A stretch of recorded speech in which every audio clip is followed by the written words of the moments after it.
আউযু বিল্লাহি মিনাশ শাইতানির রাজিম। বিসমিল্লাহির রহমানির রহিম।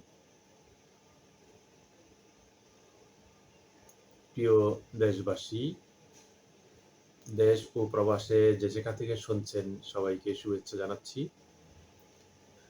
আমরা আজকে কথা বলতে চাই নর্থ সাউথ ইউনিভার্সিটির এক ছাত্র কোরআনকে অবমাননা করেছেন। তার প্রতিবাদে সারা দেশব্যাপী একটি ঝড় উঠেছে। তা নিয়ে আজকে কথা বলবো। প্রিয় দেশবাসী, আপনারা জানেন বাংলাদেশ একটি সাম্প্রদায়িক সম্প্রীতির দেশ। সেখানে মুসলিম, হিন্দু, খ্রিস্টান সকল ধর্মের লোক আমরা সহ অবস্থান করি। এখানে কোনো ধর্মের ভিত্তিতে কোনো ভেদাভেদ নেই। সকলেই আমরা বাংলাদেশী এবং বাঙালি।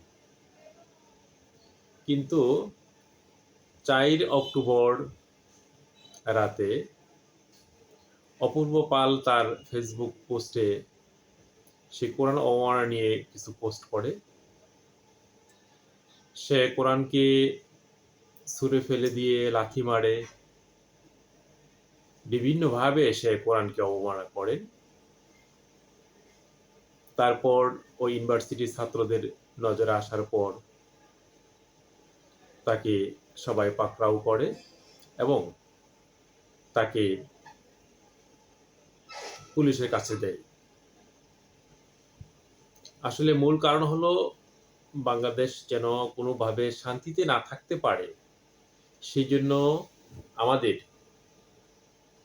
দেশ এবং দেশের বাইরে কিছু দুষ্কৃতিকারী সেই ষড়যন্ত্রে লিপ্ত।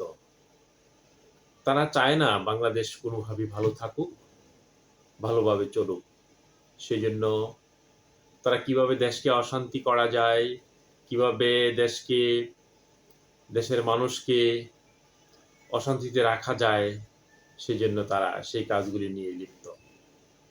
প্রিয় দেশবাসী, আমরা এই বাংলাদেশে কখনো আমাদের কোনো ধর্মের ভিত্তিতে কোনো রকমের ঝামেলা হচ্ছে না, হয় না। তো কিছু কিছু দুষ্কৃতিকারী তারা চায় এদেশে ধর্মে ধর্মের সংঘাত লাগানো, মানুষে মানুষের সংঘাত লাগানো, এটাই তাদের কাজ। আমরা বাংলাদেশের শান্তিপ্রিয় মানুষ, আমরা সেই পথে পা বাড়াবো না। যারা এই কাজটা করেছেন তাদেরকে আইনের আওতায় এনে কঠোর শাস্তির, অপূর্ব পালকে তাকে কঠোর আইনের আশ্রয় আনতে হবে। হিন্দু ধর্ম কখনো বলে নাই যে অন্য ধর্মকে আক্রমণ করা, অন্য ধর্মের গ্রন্থকে আক্রমণ করা, এটা কিন্তু হিন্দু ধর্মে বলা নেই। কিন্তু যে লোকটি করেছেন সে অন্যের প্ররোচনায়, সে না বুঝে এই কাজগুলি করেছেন। আশা করব আগামীতে এরকম কোনো কাজ যেন কারো দ্বারা না হয়। কোনো রকমের খারাপ কাজ আমরা পা বাড়াবো না এবং দেশকে শান্তি শৃঙ্খলা বজায় রাখার জন্য বাংলাদেশের সকল মানুষ, সকল সম্প্রদায় আমরা সচেষ্ট থাকব। সবাইকে শুভেচ্ছা, সবাইকে অভিনন্দন। শেষে আমি সবাইকে সালাম জানিয়ে শেষ করতে চাই। আসসালামু আলাইকুম ওয়া রাহমাতুল্লাহি ওয়া বারাকাতুহু।